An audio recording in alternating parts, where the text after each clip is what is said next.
In this video, we're going to make this dude here. He's made out of some cardboard, Magic Sculpt, and bits of aluminum armature wire. I based him on this character from a painting I did, these many years ago. From that image, I made this sketch, which I'm transferring to cardboard to make the armature. Why cardboard? Because I'm on the road, and it's what I have handy. You can make an armature using just about any damn thing. In this case, I'm going to build up the armature for the head out of several layers of box cardboard. Just cut out a bunch of shapes and stack laminate them using good old Elmer's. Why Elmer's? Because that's what I have handy. It works like a champ. I put a wire loop in there to make the neck, but you'll see that I take it out later because I decided I need to be able to reposition the neck depending on how I pose the puppet. Okay, let's let this thing dry and we'll be good to go.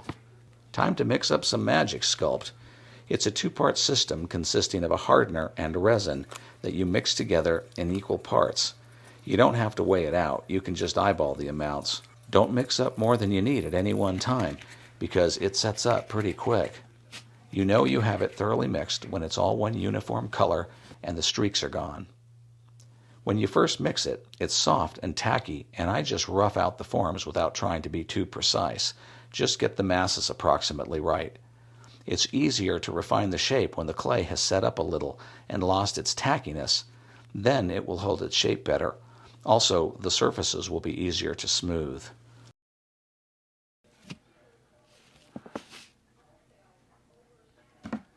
But when it's soft and tacky, like now, it's perfect for coating an armature because it goes on easily and sticks like crazy to the cardboard. No need for precision at this step.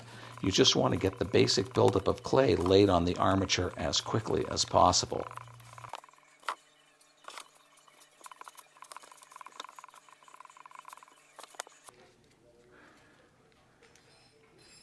At this point, the clay I mixed up is harder and has lost its tack, so it's easy to push it into shape.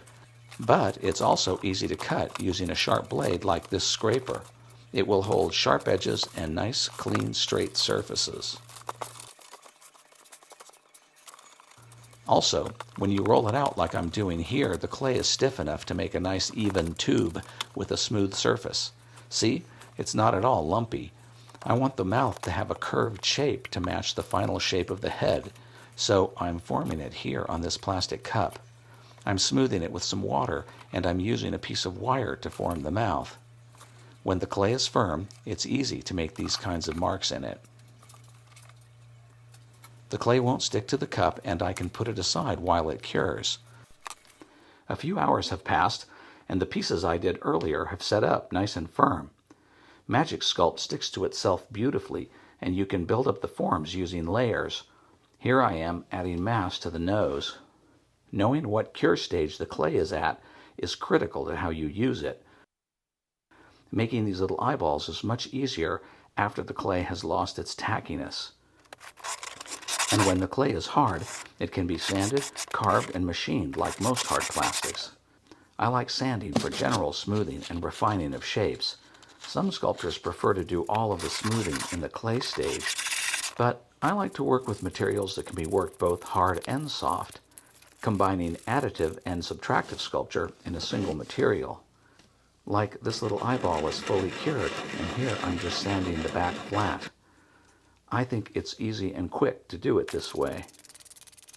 Seems like no matter what material I use, whether it's wax, plastic, clay, rigid foams, wood, or metal, I use the same process of building up and removing material to arrive at the final shape. At this point, I'm dry sanding with fairly rough paper, I think around 80 grit. This cuts the material down rapidly, and I like a tooth on the plastic when it's time for painting later. To bring a piece to final smoothness, I alternate between sanding and adding more layers of clay, and repeating that step over and over again. Because the clay takes a while to cure to the sanding stage, I set the pieces aside to harden while working on others. That way, I'm always making progress on the sculpture and I'm not sitting around waiting for the clay to cure. When I built the armature for the head, I included a wire loop that I had intended to use as a neck connection. But I want this puppet to be posable, and therefore I want to be able to move that connection around. So I snipped off the wire and will drill a hole in the head instead. At this point, I'm ready to stop sanding and add more clay to refine the surface. And while that cures, I'll make the feet.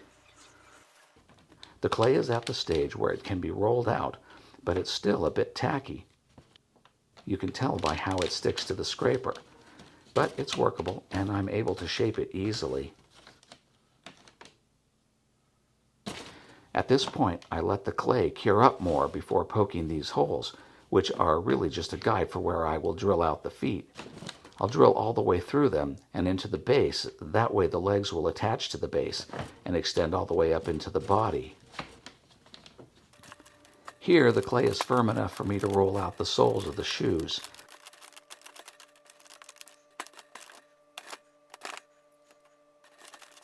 I moisten the clay with a little bit of water to help it stick and attach the shoes to the sole. I screwed this one up and had to redo it.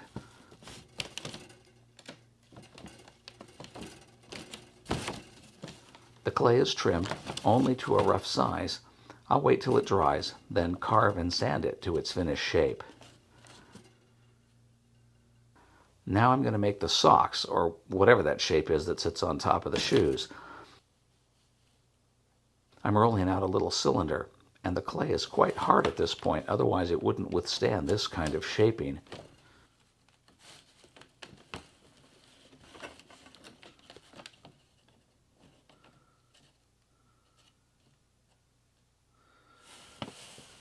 Looking pretty good. At this point in the build, I'm ready to start assembling the pieces into the finished puppet. I am drilling out holes that are 1/64th of an inch larger than the 1/8 inch armature wire. That will make it easy to slip the wire in and out of the pieces. I don't want to jam the wire into the clay and risk breaking the pieces. I began by mounting the sculpture on this little block of wood, but then switched to a nicer base that I found later on. I'm drilling the holes pretty far into the wood, but not all the way through. These holes are 1/8 inch, so the wire attaches securely into the wood. I don't want it to wobble, but I don't want to use glue to assemble the puppet. The whole point is to be able to disassemble and reposition the puppet into a variety of poses. It took a lot of fiddling and trial and error to get the pieces to fit together properly. Ultimately, I made the legs longer so that they protrude up into the chest area of the figure, and that made it much more stable and secure.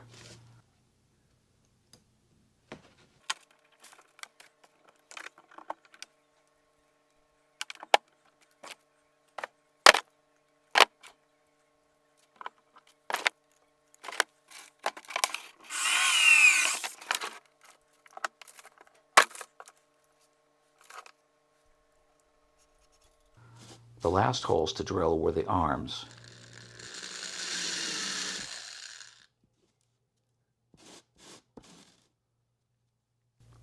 When he is finally assembled, he'll be holding his heart in his hands. I sculpted the hands by cutting the fingers and palms out of a flat sheet of clay, roughly shaping it to the heart and then letting it cure. Here I am adding clay to build up the roundness of the fingers. And I finished the hands by carving and sanding them to shape. I want to paint the hands and the heart before I assemble them into the finished piece, because otherwise they will be very difficult and tedious to paint. I actually made several sets of hands for this sculpture, and I'm not sure that even these are the final version. I'm not entirely happy with them, and I never hesitate to go back and improve pieces even after they're completed. Especially a puppet like this that is designed to be posed and changed at will. So for now, here's our boy. Thanks for watching. I'll see you in the next video.